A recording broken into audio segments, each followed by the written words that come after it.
Hello everyone and welcome back. This is Fish Sandwich Patrol bringing you another Shogun 2 online battle video. This is not going to be me in this battle. It's going to be a guest replay of a good friend of mine, the artist formerly known as Tree of Arbor, now known as Silva Sinis. You may remember her from the March Madness tournament I did 3 years ago where she was the runner-up. So we were talking and I sort of suggested a silly army for her to take online and see what she could do with it. So I tried to pick something that's like really bad, just something that's kind of weird and off the wall, and then it would end up being really interesting. So here's what I came up with. The front line here is going to be 5 Naginata Samurais, decently vetted out, 4 and 5 Chevrons. The absolute front line is going to be 3 Naginata Attendants. The bow complement is going to be 3 Foot Samurai, along with, I guess this is technically a ranged unit, the Onabushi Heroine, and off over here in the trees, one of my favorite units that I try and use a lot. They're maybe not the best unit, but I found them to be quite effective, the Bandits. Now for the cavalry complement, there's going to be a fire cavalry, a mounted gunner. That's the Shogun 2 version of the mounted gunners, not like the Fall of the Samurai or Revolver cavalry or anything. The normal mounted gunners, and then a whole bunch of light cavalry. Gotta love those guys too. And one interesting thing to note is how she uses her avatar dismounted along the front line, and there's going to be a leadership general there to sort of bolster the troops. And really, it's a good way to use a leadership general, having them dismounted, because it's just going to make it easier for you to get into stand and fight. You don't have to wait for them to dismount. They're going to move in with the army anyway, so really no need to have them mounted. So not a bad idea there from Tree.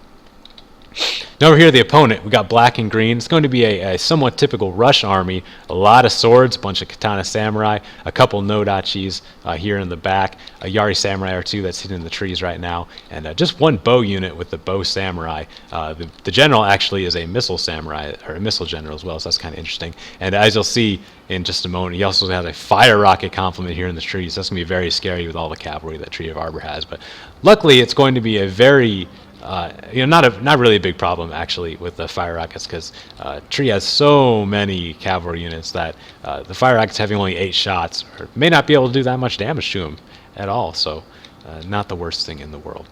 So we see the disposition. This map is I'm actually drawing a blank on what this map is called, but it's a really fun map, and I rarely ever see it, and I'm really glad that this map is being played. We got a sword dojo over here close to black and green, which he's going to take very easily, and over here we got the shrine for Tree of Arbor. So some interesting initial action here. Maybe didn't see the mounted gunners, or maybe just trying to distract their fire.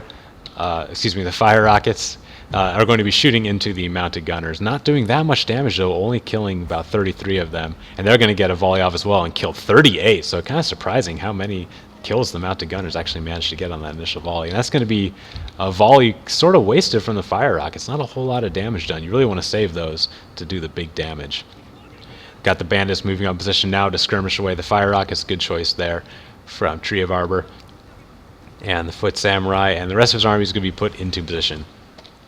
Another volley sort of wasted on the fire rockets going into light cavalry and bandits. Not the best use of the fire rockets. Maybe just having them being on fire at will. Something you got to be careful when you use the fire rockets. Don't leave them on fire at will. They only have 5 shots if they're unupgraded, so you really want to save those for the big damage volleys. They can even be useful shooting into infantry, not just cavalry. They have a big morale effect on the enemy, so shooting a volley into them right before the battle lines meet, where your units are still safe from the getting in the crossfire, it'd actually be a very good usage of fire rockets, but not the best usage here, just shooting them into some cheap ranged units. So the battle disposition, Tree's got her army over here. We got the shrine being captured, and what's interesting is how she's moving up her force to block the sword dojo. There's really no ranged units that this guy has to really stop it, so she's just gonna plant herself right here in the sword dojo and block that while getting the shrine on her side. So good movement there from Tree to sort of take that. Spreading out in a wide posture, sort of trying to catch the enemy in a wide Naginata net where all this light cavalry can maybe do a lot of damage. The bow samurai clumped up in a tight formation, not the best way you want to use them. Shooting into the Naginata attendants, sort of a waste. Shooting bows into Naginata attendants, not the most valuable unit ever, but really not bad stats. You can see 12 morale, 7 melee defense. Naginata attendants, despite their low number, not the worst thing in melee combat. So both sides are going to sort of tentatively start moving. Tree is going to throw her cavalry straight into black and green, which is not a bad idea. It's not the traditional way to use cav with the hammer and anvil, but it can be quite effective, especially the cheap unit like light cavalry that you can sort of throw away and not really lose any koku. Just throw them straight into Katana Samurai. These initial charges are going to do some nice damage. And a big morale shock as well.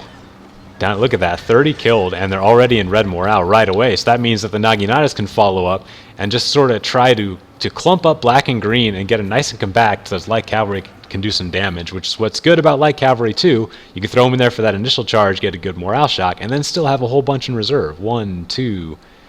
Two in reserve, along with a fire cavalry over there, and the mounted Onabushi heroine still in the fight as well, with 17 out of 18 women left in that one.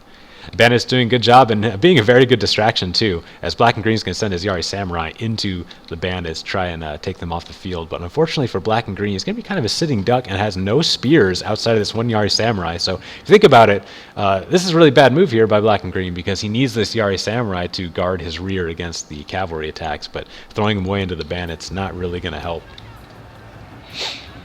And here we go, Naginata Samurai going to get a decent charge. And another good thing, actually, I should point out, sorry, all this pausing, is throwing that light cavalry into the enemy right away is going to actually block the charge on Black and Green as well. So they're not going to get a big sword charge into these Naginatas, who are still at full strength, going up against an 85 strength Katana Samurai. So the Katana Samurais, obviously, all things being equal, will beat Naginata Samurai, but Naginata Samurai is going to this fight with a nice advantage. They got the shrine bonus on their morale. They have, as you can see on the bar there, green morale compared to the red of the Katana Samurai, and that's after popping the rally, as you can see on the Katana Samurai. So a very good engagement here, and he's also split up. This one Katana Samurai is totally marooned here with 80 men, and going to be just eaten apart by these Naginatas. And we got more even coming here from the flank. Still got some attendants, still got some samurai in reserve. That's a good thing about Tree. What she's doing here, throwing her army in sort of piecemeal, is just trying to bottle up the enemy, and now Black and Green really doesn't have many reserves. He's sort of committed his whole army, so we'll see how that plays out. The foot samurai over here not having the best angle, but still not bad. These two over here are going to be able to shoot pretty nicely into the black and green blob. So we're going to look on what's going over here. The fire cavalry actually manages to do some decent damage here to the Yari Samurai, down to 67 men, but the Great Guard are going to be doing some serious business over here, charging into the Onabushi heroine, who are not going to take that charge very well at all, down to 6 women in that one. Not looking good there. So black and green is going to have a couple units on the right side of the sword dojo here to try and sweep around, but again, all these reserves, light cavalry and mounted gunners, are going to be able to get some nice charge and at least buy some time for Tree to clean up the main bulk of black and green's army. And we're going to see a nice charge here from the light cavalry. Doesn't actually kill that many, kills about 20, you know, pretty decent charge, but the mounted gunners all can have a pretty clear line of fire as well.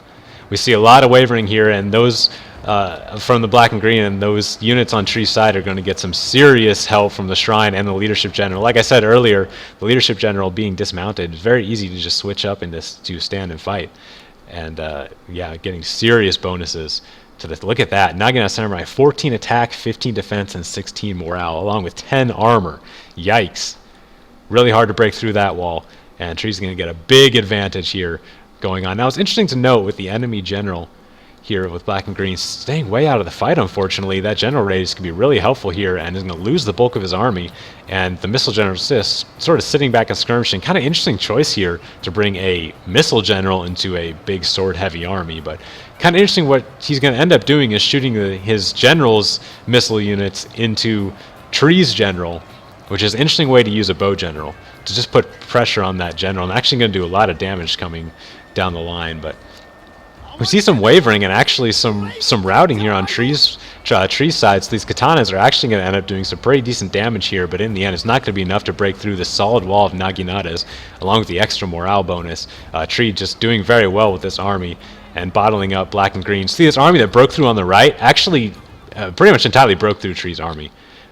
All these units here that Tree had ended up routing, and black won this side of the field, but unfortunately the vast majority of his units and a lot of his swords ended up getting beaten, and he's just not going to have the numbers to really go any farther with this, with one Katana Samurai, 93 men, and a Yari Samurai at 62.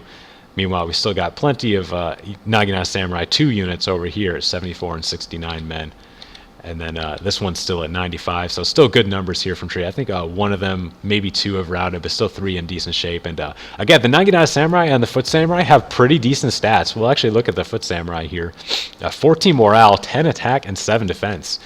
So their numbers not very well. Obviously only starting with 45 men, but they can still hold the line pretty well. It's one reason why I like things like bow samurais. They're actually pretty competent in melee, and an enemy that can expect to charge in and easily clean up your bows could easily find himself mired down with your surprisingly strong bow units. And look at this. Actually, this foot samurai has only 8 men left in it, has tied down this side of black and green for a long time, and still staying in the fight despite having only 8 men.